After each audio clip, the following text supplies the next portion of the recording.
کی ڈائری اور ایک پین ہونا چاہیے. لوگ کہتے ہیں کہ مسئلہ ذہن میں آتا ہے، پھر جب مفتی صاحب سامنے آتے ہیں تو مسئلہ یاد ہی نہیں رہتا. تو ایسے اور بھی بہت ساری چیزیں یاد نہیں رہتی، انسان کو آتی رہتی ہیں اور پھر وہ عین وقت پہ نہیں آتی. مسئلے کے علاوہ بھی جتنے ہمارے بزرگان دین گزرے ہیں، علماء گزرے ہیں، سب کے پاس ایک پاکٹ ڈائری ہمیشہ کوئی بات ہوئی اس میں لکھ لی اور دماغ کو خالی کر دیا. سمجھ رہے ہیں؟ ہو گیا بھائی. اگر سوال پوچھا، اگر کسی لڑکی کا نکاح ہو گیا اور رخصتی نہیں اور طلاق صورت میں پھر سے نکاح ہو سکتا ہے؟ اگر 3 طلاقیں ہوئی ہیں تو نہیں ہو سکتا، 1 طلاق ہوئی ہے تو ہو سکتا ہے. رخصتی سے پہلے 3 طلاقیں کیسے ہوتی ہیں، 1 کیسے ہوتی ہے؟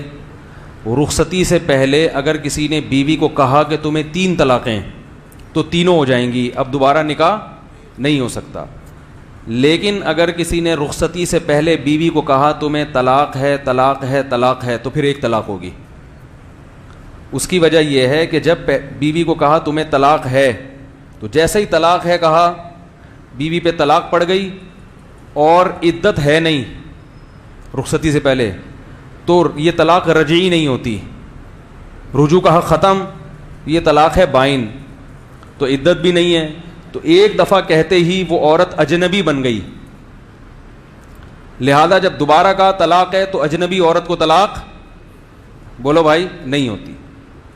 اور رخصتی کے بعد اگر کہا تمہیں طلاق ہے طلاق ہے طلاق ہے، تو جب پہلی دفعہ کا طلاق ہے تو طلاق ہوئی ہے مگر عدت ابھی باقی ہے، اور عدت کے دوران عورت پر دوسری طلاق بھی واقع ہو جاتی ہے.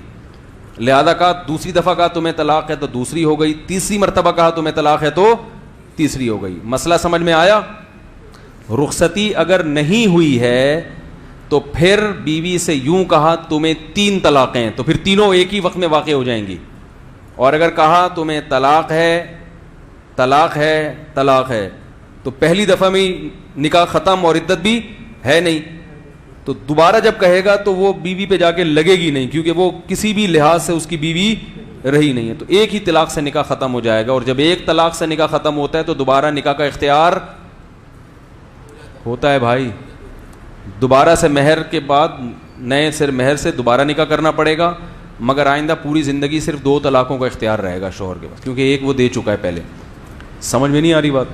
اور اگر رخصتی کے بعد، اور رخصتی کہتے کہ اس کو بھی سمجھیں، رخصتی کا مطلب یہ نہیں ہے کہ وہ پپائیں ٹینٹیں اور وہ رہے پورے شادیانے بج رہے ہیں. لوگ یہ کہتے ہیں ایسی تو رخصتی ہوئی نہیں ہے کہ وہ پورا باقاعدہ گھر سے دلہن بن. رخصتی کا مطلب نکاح کے بعد میاں بیوی تنہائی میں جمع ہو جائیں، ایسی تنہائی کہ اگر ہم بستری کرنا چاہتے تو کر سکتے تھے. کیونکہ آج کل رخصتی سے پہلے بھی ڈیٹیں لگ رہی ہیں، رخصتی کے بعد ڈیٹوں کا ریشو اور بڑھ جاتا ہے، کیونکہ وہ کہتے ہیں اب تو ہم حلال ہیں تو اب تو ڈیٹ پہ ڈیٹ. ماں باپ نے ٹائم دیا ہوا ہے کہ 4 سال بعد رخصتی ہوگی، اور نکاح کے 1 گھنٹے کے بعد یہ پھپھو کے گھر چلی جاتی ہے، بتا رہی امی میں پھپھو سے مل کے آ رہی ہوں، اور وہ ماموں سے ملنے چلے جاتے ہیں. اصل میں مقصد کیا ہوتا ہے؟ جو رپورٹیں آ رہی ہیں وہی بتاؤں گا نا جو ہو رہا ہے. تو یہ کہیں بھی تنہائی میں جمع ہو گئے، ایسی تنہائی کہ کوئی رکاوٹ نہیں تھی ان کے درمیان ریلیشن کی، تو یہ تنہائی بھی کیا کہلائے گی؟ رخصتی. چاہے ان میں کوئی کانٹیکٹ فزیکلی کوئی رابطہ ہوا ہو نہ ہوا. تو اس کے بعد اگر مرد طلاق دے گا تو پھر یوں کہا تمہیں طلاق ہے طلاق ہے طلاق ہے تو بھی 3 ہی واقع ہوں گی. یہ ذہن میں رکھو. سمجھ میں نہیں آ رہی میرا خیال ہے بات؟ چلو. میری نانی کو السر اور ٹیومر ہو گیا، دل سے دعا اللہ تعالیٰ ان کو شفا عطا فرمائے. کوئی نامحرم بے تکلف ہونے کی کوشش کرے تو اس کو ڈانٹنا درست ہے؟ اصل مسئلہ یہ ہے کہ جو بے تکلف ہونے کی کوشش کرے تو اس کو بے تکلفی سے منع کرنا ہے اور روکنا ہے. تو روکنے میں پہلے تمیز سے سمجھا دیں بھائی آپ فری ہونے کی کوشش نہ کریں.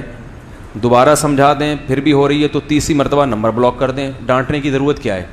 بلا وجہ اپنے اخلاق کیوں خراب کر رہے ہو؟ نمبر بلاک کر دو.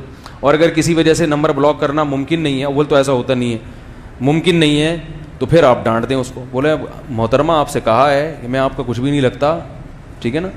تو تمیز سے تھوڑا سا ڈانٹ دیں اس کو آپ. اور پھر بھی اگر آپ 4تھی دفعہ میں بھی ہیں تو اس کا مطلب آپ ہی کے اندر کچھ مسئلہ ہے، کیونکہ عورت بلا وجہ فری نہیں ہوتی. تھوڑا سا ادھر سے سافٹ کارنر، شروع میں تو چلو بلا وجہ ہو رہی ہے لیکن آپ فری کرائے چلے جا رہے ہیں.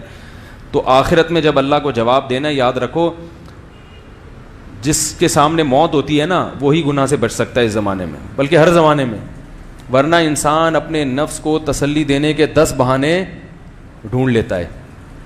فری ہونے کی اجازت صرف بیوی سے ہے، بیوی کے علاوہ کسی نامحرم سے یا بوڑھی عورت سے بھی فری ہو سکتے ہیں جو بیچاری ایجڈ ہے، جس میں فری ہونے کا کوئی، اس سے فری ہوتے کیا ہیں، اماں بنا کے اس کو، وہ کیا فری ہوگا انسان اس سے، تو ہوتے سارے جوان عورتوں سے ہی فری ہیں.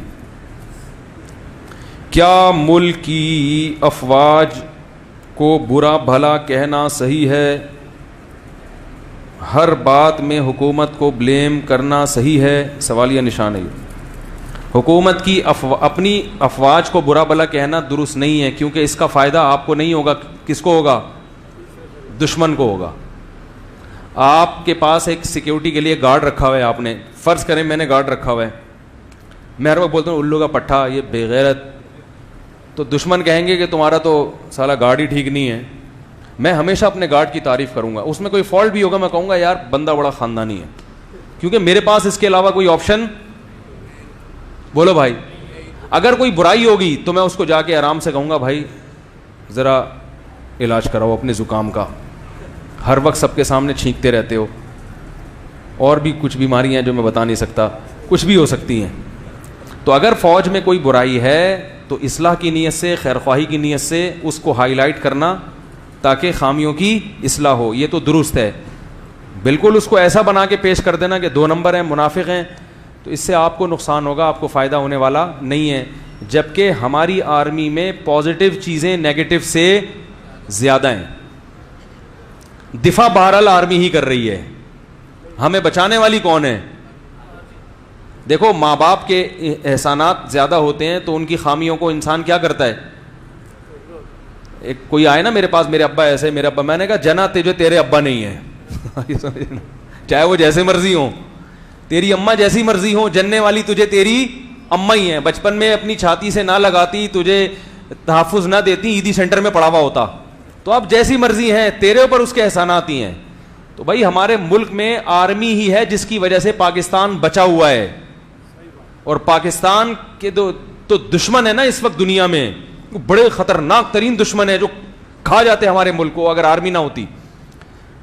تو پازیٹیو چیزیں الحمدللہ اب بھی، بلکہ ایک بڑے عالم سے میں نے سنا، انہوں نے کہا کہ پاکستان میں اگر کوئی ادارہ ڈھنگ سے کام کر رہا ہے نا تو صرف آرمی ہے، باقی کسی ادارے کی حالت جا کے دیکھ لو تو آپ کو کیا نظر آئے گا وہاں جا کے.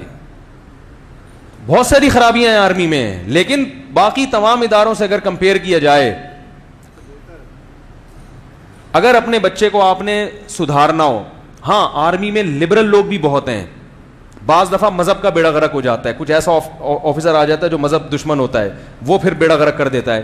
لیکن مذہب سے محبت کرنے والوں کا ریشو اب بھی الحمدللہ زیادہ ہے. بعض دفعہ فوج میں تو بہت لوگوں آبزرو کرتا ہوں، انٹرویو لیتا ہوں، کوئی بھی آفیسر آتا ہے اس سے بھی حالات پوچھتا ہوں. بہت ساری خبریں جو ہم سنا کرتے تھے وہ بہت ساری غلط ثابت ہوئی ہیں. میں اسلام آباد جا رہا تھا تو ایک آرمی کے میجر بیٹھے ہوئے تھے کہیں پیچھے، تو یہ میں پوری کہانی اس لیے سنا رہا ہوں کہ میں ان میجر صاحب کے پاس جا کے نہیں بیٹھا، وہ میجر صاحب میرے پاس آ کے بیٹھے. لوگ مجھے کہتے ہیں نا آرمی کے بوٹ پالش کرتا ہی ہے، تو ہم کسی آفیسر سے، میرے کوئی خود سے، میں کبھی کسی آرمی کے آفیسر سے دوستی نہیں لگاتا. جتنے میرے آرمی کے آفیسر دوست ہیں انہوں نے مجھ سے خود دوستی لگائی ہے، بیان سن سن کے عقیدت محبت میں. خود سے میں نے نہیں لگائی. جو بوٹ پالش کرنے والا ہوتا ہے وہ خود سے جا جا کے جوتے اٹھا رہا ہوتا ہے. تو میں جہاز میں جا رہا تھا تو آرمی کے کوئی میجر بیٹھے ہوئے تھے، جوان میجر تھے وہ. انہوں نے مجھے دیکھا تو انہوں نے جا کے وہ جو اسٹیورڈ ہوتا ہے نا، جو میل ہوسٹس، اس سے جا کے، ایئر ہوسٹس کا جو میل ہوتا ہے اسٹیورڈ کہتے ہیں میرا خیال ہے، اس سے جا کے پرمیشن لی کہ میں مفتی صاحب کے ساتھ بیٹھنا چاہتا ہوں، ان کے ساتھ جو بندہ بیٹھا ہوا ہے اس سے ریکویسٹ کریں کہ اس کو پیچھے بیٹھاتے ہیں. وہ اسٹیورڈ بھی مجھے جانتا تھا، اس نے میرا دمبی کی چربی والا بیان سنا ہوا تھا. وہ مجھے آگے کہہ رہا ہے یار مفتی صاحب وہ جو دمبے کی چربی پہ بیان ہوا بڑا خاندانی ہوا، سب چربی ڈبو ڈبو کے کھا رہا ہوں، بڑا مزہ آ رہا ہے. تو صحیح ہے نا.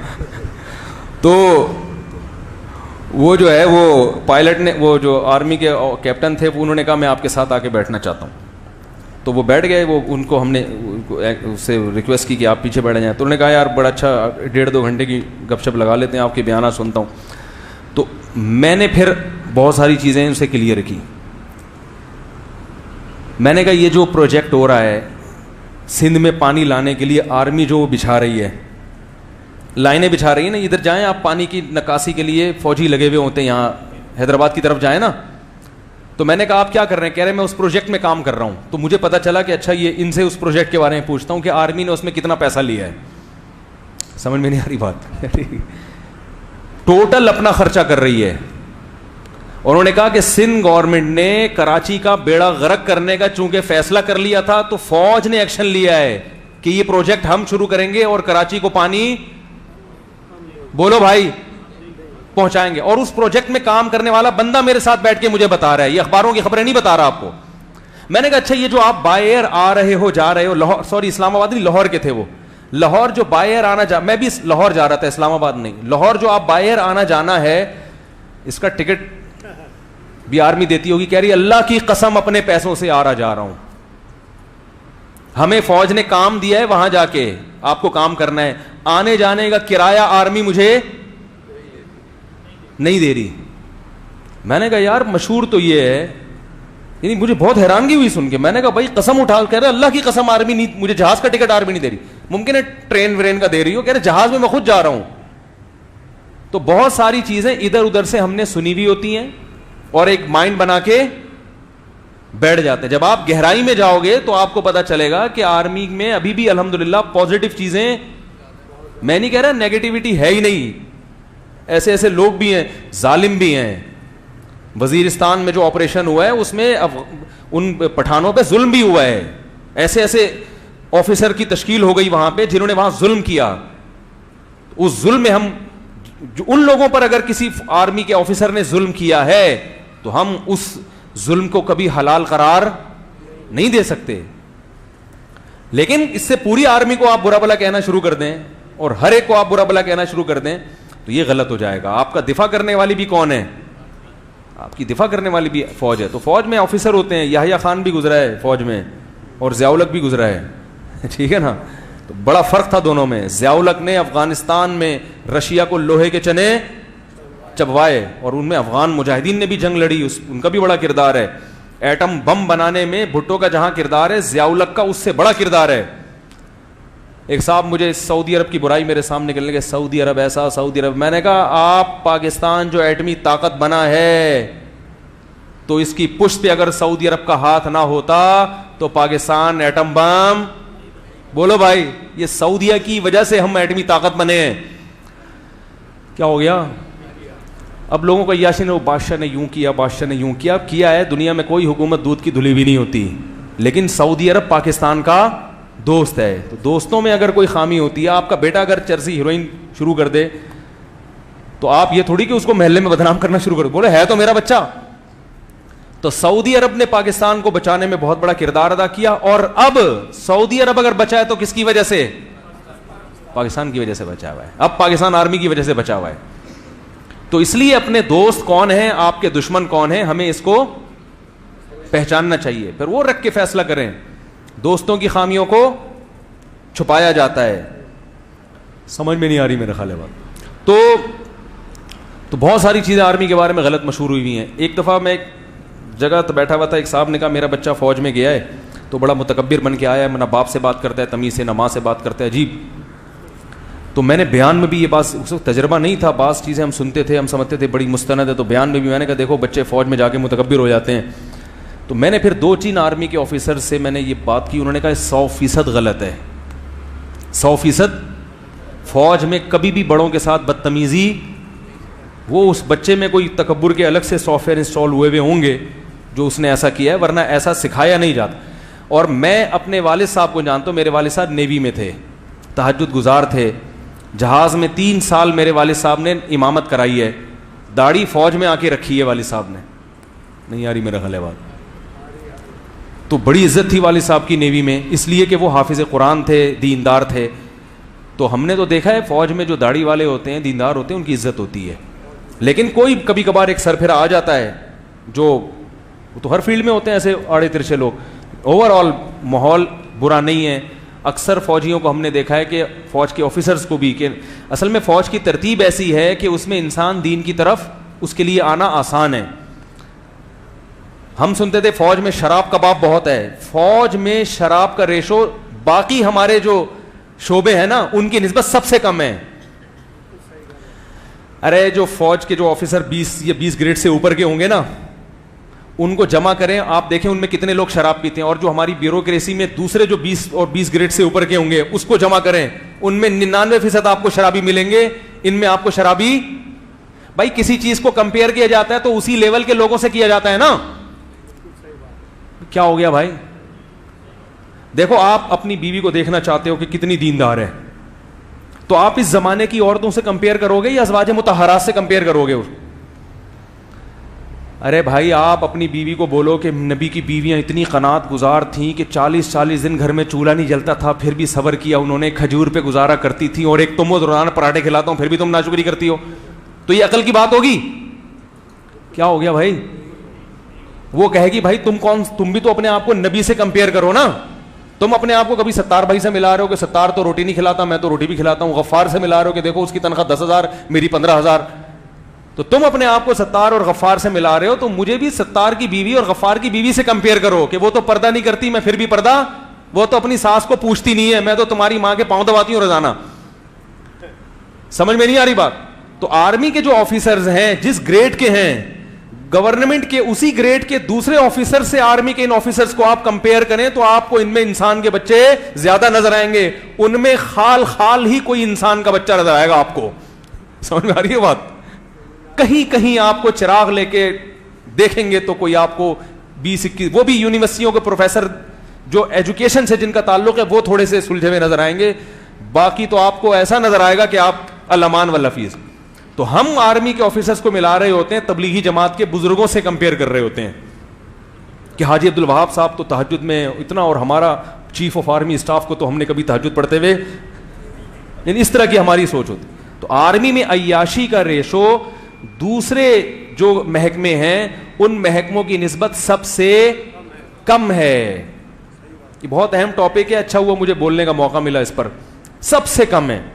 اور دینداری کا ریشو دوسرے محکموں کی نسبت سب سے زیادہ ہے. سمجھ میں آ رہی ہے بات؟ میرے پاس ایک نیوی کا بہت بڑا آفیسر آیا, میں اس کا عہدہ نہیں بتاؤں گا لیکن بہت بڑا آفیسر تھا. اس کا کورٹ مارشل ہوا تھا. کس بیس پہ؟ شراب اور زنا کی وجہ سے. اس نے کہا کہ جو میرے جو مجھ سے سینئر ہے نا اس نے آبجیکشن لیا ہے اور میں شراب اور لڑکیوں کے چکر میں تھا, تو میرا کیا کر دیا اس نے, کورٹ مارشل. ان دنوں میں میری نیوی میں 1-2 بڑے آفیسر کے ساتھ تصویریں آئی تھیں, ہم نیوی میں گھومنے کے لیے گئے, تو وہ ان کا خیال یہ تھا کہ میرے نیوی میں بہت اعلیٰ سطح پہ تعلقات ہیں تو میں ان کو دوبارہ بحال کروا دوں گا. میں نے کہا بھائی میری کوئی سلام دعا ہے, اتنی حد تک ہے کہ گئے تھے, انہوں نے بلایا تھا, ہم گئے, دیکھ کر آ گئے, باقی نہ میرے پاس کسی کا نمبر سیو ہے نہ میں. اور دوسری بات یہ, میں قانون کے خلاف قانون تو کام میں کرتا ہی نہیں ہوں.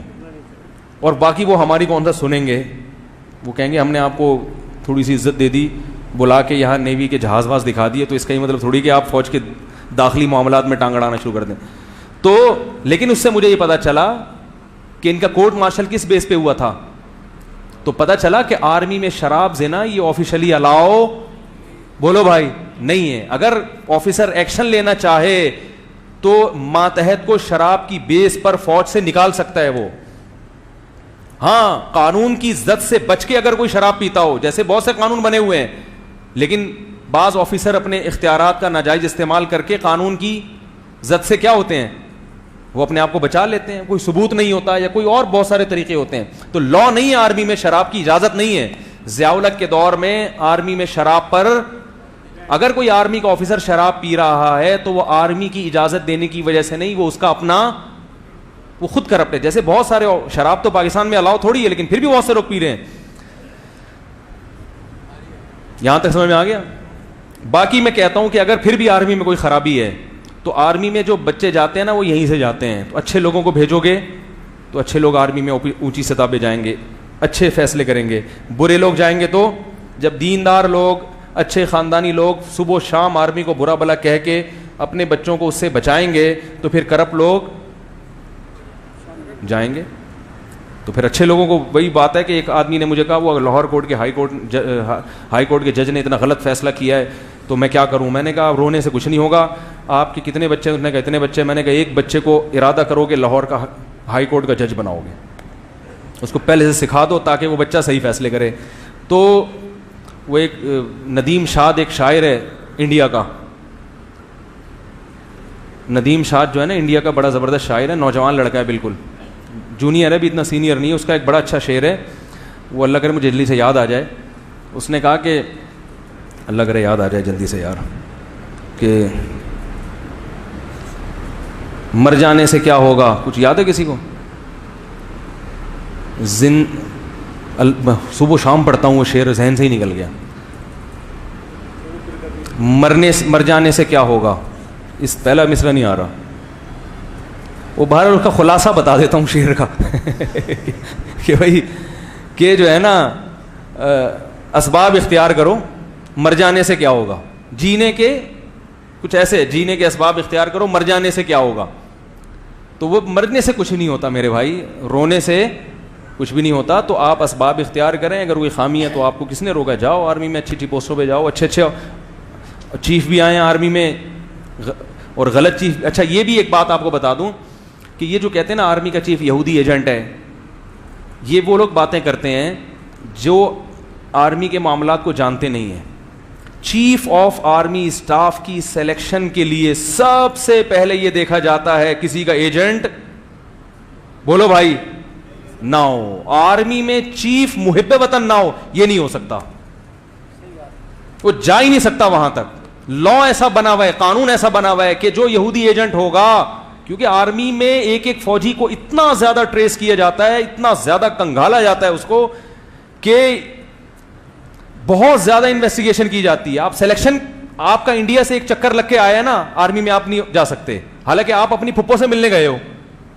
ذرا سا بھی دھبا لگ گیا نا تو فوج میں نہیں جا سکتا وہ آدمی. تو چیف آف آرمی اسٹاف کیسے بن سکتا ہے؟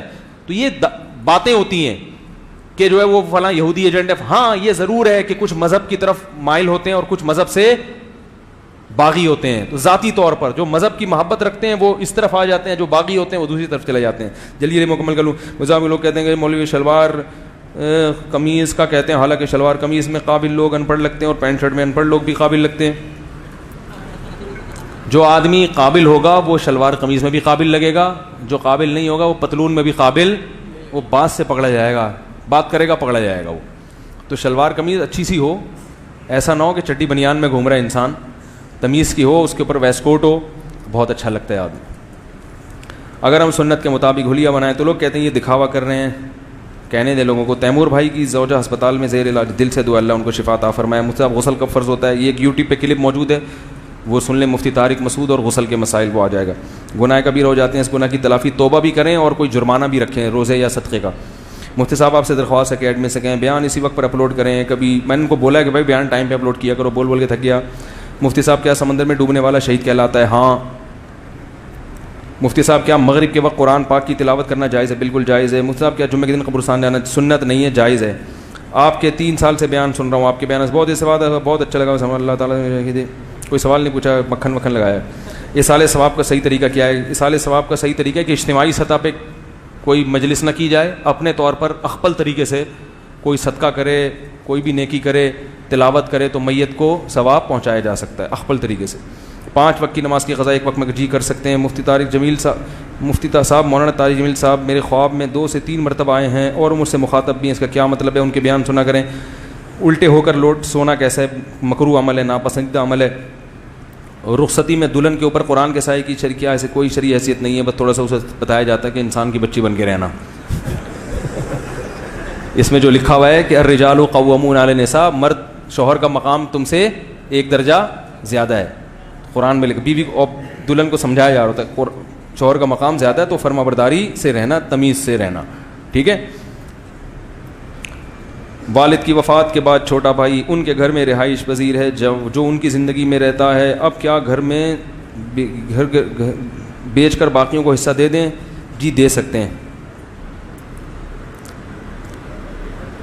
سب کو حصہ دیں. میں صاحب کے انتقال میں گیا تو دیکھا کہ ان کو قبر میں ڈالنے کے بعد ڈالنا نہیں ہوتا، کوئی کیلے کے چھلکے تھوڑی ہیں جو ڈالے جا رہے ہیں اس میں، یا کوئی ایسی چیز ہے. میت کو قبر میں ڈالا نہیں جاتا، میت کو قبر میں رکھا جاتا ہے. قبر میں رکھنے کے بعد سب نے اپنی اپنی مٹھی مٹی ایک ٹرپ میں جمع کی، پتہ نہیں کیا لکھا ہوا ہے، ایک ٹوپی میں جمع کی اور اس کی قبر پہ ڈال دی. اور قبر بند کرنے کے بعد جو 3 مٹھی ڈالتے ہیں وہ نہیں ڈالی. قبر میں یاد رکھو یہ جو 3 مٹھی ڈالتے ہیں نا، منہا خلقناکم وفیہا نعیدکم، اس کا کوئی ثبوت نہیں ہے قرآن و حدیث سے. ویسے مٹھی ڈالنی چاہیے تاکہ یہ احساس ہو، ایک تو اس میں میت کا اکرام ہے کہ ہم اپنے بھائی کو اپنے ہاتھوں سے دفنا رہے ہیں، اور استحضار بھی ہے کہ اس قبر کی مٹی کو ہاتھ لگاؤ، اس سے نفرت نہ کرو، کل ہم نے بھی اس قبر میں جانا ہے، تو استحضار ہوگا. اس لیے مٹی ڈالنی چاہیے، مگر اس کو سنت سمجھنا سنت نہیں ہے. اگر کسی لڑکی کا نکاح ہو گیا، یہ ہو گئی بھائی رخصتی سے پہلے طلاق ہو گئی، تو بھائی جلدی جلدی اگلے جمعے چھٹی ہے نا، تو آج تھوڑا سا ٹائم ہو رہا ہے. آپ نے ایک بیان میں فرمایا تھا کہ بکری گائے وغیرہ کا ذبح کرنے سے کوئی صدقہ وغیرہ نہیں ہوتا بلکہ بدعت ہے. بھائی صدقہ گوشت کا ہوتا ہے، پیسوں کا ہوتا ہے. صدقہ نام ہے غریب کی حاجت پوری کرنا. اگر غریب کو بکرے کے گوشت میں زیادہ انٹرسٹڈ ہے تو پھر ٹھیک ہے، گائے کے گوشت میں زیادہ انٹرسٹڈ ہے تو پھر ٹھیک ہے. اگر وہ پیسے میں انٹرسٹڈ ہے تو پھر گائے ذبح کرنا حماقت ہے یا نہیں ہے؟ وہ راشن چاہتا ہے، آپ نے گائے کا گوشت بکرے کا گوشت لا کے رکھ دیا، وہ کہہ رہا ہے یار بکرا 25,000 میں آتا ہے، 25 میں میرے 2 مہینے کا راشن آ جاتا، میں بکرا کتنے دن کھاؤں گا؟ یہ مقصد ہے کہنے کا. لیکن لوگ پھر بھی بکرا ذبح کرتے ہیں. اس کا مطلب ہے لوگ سمجھتے ہیں کہ جانور کے گلے پہ چھری چلانا صدقہ ہے، یہ عبادت ہے، حالانکہ یہ بدعت ہے. جانور کے گلے جانور کاٹنا عبادت صرف بقرعید میں، عقیقے میں اور حج کے موقع پر ہے، دم میں. اس کے علاوہ جانور کاٹنا عبادت نہیں ہے. تو اس لیے میں اس کو بدعت کہتا ہوں کہ لوگ اس کو ثواب سمجھ کے کرتے ہیں بکرے کاٹنے کو. میرا بیان سن لیں صدقے کا بکرا مفتی طارق مسعود. تو بکروں کو نہیں کاٹیں، بد دعائیں دے گا. بلا وجہ جانور کو ہلاک کرنے کی ہمیں اجازت نہیں ہے. کوئی مجبوری ہو تو ٹھیک ہے. تو مجبوری کیا ہے کہ غریب کو گوشت کھلانا. تو غریب کہے گا میری مجبوری ہے ہی نہیں ہے، مجھے کون سے ڈاکٹر نے کہا کہ گوشت کھایا کرو؟ میری مجبوری تو آٹا دال راشن ہے، بجلی کا بل ہے، گیس کا بل ہے. بکرے میں تو یہ کچھ بھی نہیں پورا ہوگا. تبھی غریب بڑے ہوشیار ہو گئے، بکرے کا گوشت لے آ کے فوراً کسائی کو بیچ دیتے ہیں. تو اس لیے بلا وجہ بکرے کی بد دعائیں لینا یہ عقل مندی کا کام نہیں ہے. لوگ کہتے ہیں جان کا صدقہ جان سے، یہ بھی جہالت ہے، ایسا نہیں ہے. اسلام میں قول کی اہمیت کیا ہے؟ مثلا اگر کوئی شخص یہ کہے میں یہ قول کرتا ہوں کہ میری شادی یا جاب ہو جائے تو میں فلاں کام کروں گا، اور بعد میں اپنا قول پورا نہ کر سکے. قول نہیں، نظر ہوتی ہے. یہ نظر عبادت کی ہوتی ہے. اگر آپ نے یہ منت مانی کہ زبان سے کہنا ضروری ہے کہ اللہ نے اگر میرا یہ کام کر دیا تو میں حج کروں گا، یا میں نمازیں پڑھوں گا، یا میں صدقہ دوں گا، تو پھر وہ کام آپ پر واجب ہو جاتا ہے. اگر اللہ نے کر دیا تو آپ کو وہ کام کرنا پڑے گا. عبادت کی نظر ہوتی ہے. ایسا ہی نہیں کہ اگر اللہ نے میرا کام کر دیا تو میں حیدرآباد پھپھو سے ملنے جاؤں گا. تو ثواب کا کام ہے، جائیں، لیکن یہ نظر نہیں ہے. رمضان میں لڑکی اگر روزہ رکھے اور روزے کی حالت کے بعد حیض کی حالت ہو جائے تو روزہ قائم رہے گا؟ ٹوٹ جائے گا روزہ. کیا مرنے کے بعد روح اپنے گھر والوں کے اعمال سے باخبر رہتی ہے؟ نہیں. اگر اللہ کسی کو اطلاع دے دیں تو ٹھیک ہے، لیکن کوئی ایسا نہیں ہے کہ وہ اس کو سب پتہ چل رہا ہوتا ہے. بیوی کے انتقال کے بعد اگر کوئی غلط حرکتوں میں پڑ جائے جبکہ بیوی نے دوسری شادی کا منع کر کے گئی ہو. بیوی زندگی میں دوسری شادی کا نہیں منع کر سکتی تو مرنے کے بعد کہاں سے منع کر سکتی ہے؟ حقیقت ہے نا. وہ بعض عورتیں اپنے شوہر سے ایگریمنٹ لیتی ہیں کہ اگر میں مر گئی تو آپ شادی کریں گے، تو آپ اس کو ابھی نہ بتائیں کہ کروں گا ورنہ مر جائے گی. وہ آپ اس کو ٹوپی کرا دیں، بولیں تم یہ بول. دیکھو خواتین بہت ہوشیار ہوتی ہیں. یہی بات اگر شوہر کرے نا کہ بیگم اگر میں مر گیا تو تم شادی تو نہیں کرو گی، تو توبہ توبہ کیسی باتیں کر رہے ہیں آپ ہیں؟ کیوں مرنے کی باتیں کیوں کر رہے ہیں آپ؟ اللہ آپ کو زندگی دے، اللہ میرے بچوں کے باپ کا سایہ ان پر تادیر قائم رکھے. ٹھیک ہے نا؟ ایسی بات. تو آپ بھی ایسے ہی کیا کریں. بیوی جب کہ اگر میں مر گئی تو آپ شادی کریں گے تو توبہ توبہ تو استغفر اللہ استغفر اللہ. بیگم کیا باتیں کر رہی ہو تم؟ آئندہ یہ موت کا لفظ زبان پہ نہیں لے کے، اور دل میں نیت کریں تو مر کے دیکھ خالی. میں کو پاگل ہوں میں جو بیوی کے بغیر زندگی گزاروں گا؟ اگر میں بیوی کے بغیر زندگی گزار سکتا تو تجھے لانے کی کیا ضرورت تھی بھائی؟ کیا خیال ہے بھائی میں اکیلا نہیں زندگی گزار سکتا، تبھی تو میں نے تجھ سے شادی کی ہے. تو مر جائے گی تو میں تو زندہ رہوں گا نا. میں تھوڑی مروں گا. وہ ایک پادری سے میرا مناظرہ ہو رہا تھا عیسائیوں کا, وہ 4 شادیوں میں بات آ گئی, تو وہ پادری سے میں نے کہا کہ وہ 4 شادیوں کی بہت مخالفت کر رہا تھا. تو میں نے کہا دیکھو امریکہ میں اتنے فیصد عورتیں زیادہ ہیں مردوں سے, تو اگر مرد کو 1 سے زیادہ کی آپ اجازت نہیں دیتے تو وہ عورتیں کہاں جائیں گی؟ تو اس نے کہا کوئی بات نہیں, بہت سی عورتیں بغیر شادی کے بھی تو مرتی ہیں نا, تو کیا ہو جاتا ہے؟ میں نے کہا جو مر گئی ان کا تھوڑی ہے, مسئلہ تو زندوں کے ساتھ ہے. جو نہیں مری ان کو کیا کرو گے بھائی؟ کیا خیال ہے؟ مسئلہ تو زندوں کے ساتھ ہوگا. میں نے کہا زندوں کا کیا, جو بیچاری زندہ رہتی ہیں جو نہیں مرتی ان کا کیا حل ہے, یا جو اب تک نہیں مری ان کا کیا حل ہے؟ تو پادری میری شکل دیکھنے لگا بیچارہ. تو اسی طرح جب بیوی آپ سے کہے کہ اگر میں مر گئی تو دل میں بولیں, اوپر سے تو یہ نہیں بولیں, اوپر سے تو سوال, تم تو قیامت کا اعلان کر کے جاؤ گی دنیا سے, امام مہدی کی فوج میں تم ہی تشکیل کرو گی میری, تو کبھی بھی نہ بولیں, لیکن دل میں بولیں بھائی اگر تم مر گئی تو تم تو مر گئی, تمہیں تو میاں نہیں چاہیے ہوگا, مجھے تو چاہیے, مجھے تو زندگی گزارنی ہے نا. کیا خیال ہے؟ طریقے سکھا رہا ہوں آپ کو. یہ ہو گیا. تو بیگم کو بھی خود نہ بولا کریں کہ میں مر جاؤں تو تم شادی کر لینا. بعض چیزیں یاد رکھو صحیح ہوتی ہیں مگر ان کی زبان سے ورڈنگ جو ہے وہ غیرت کے خلاف ہوتی ہے. تو میاں بیوی کی محبت کا تعلق ایسا ہے کہ وہ یہی سمجھے بھائی نہ, گویا شو یہی ہو رہا ہے کہ تم مری تو میں نہیں کروں گا, میں مری تو, شو ایسے اوپر سے, کیونکہ جب تک زندہ ہیں تو ٹوٹ کے محبت کریں نا. آپ نے بتا دیا تم مر گئی تو وہ ہے میری کزن ہے, اس وقت تک مجھے امید ہے وہ بھی بیوہ ہو جائے گی, ٹھیک ہے نا. تو کیونکہ جو بیماری تمہیں اس کے میاں کو بھی وہی بیماری ہے, تو پھر تو یہ غیرت کے اور حیا کے خلاف ہے. ہر چیز زبان سے کہنے کی نہیں ہوتی. تو جب تک زندہ ہیں تو بھائی ہمیں آپ سے بہتر کوئی نہیں مل سکتا اور تمہیں مجھ سے بہتر, لیکن مر گئے تو اب تو بھائی چلے گئے یار, وہ اب کیا کریں, پھر اگلی والی کو یہ بولے مجھے تم سے بہتر نہیں مل سکتا. ٹھیک ہے. سبحانک اللہم و بحمدک.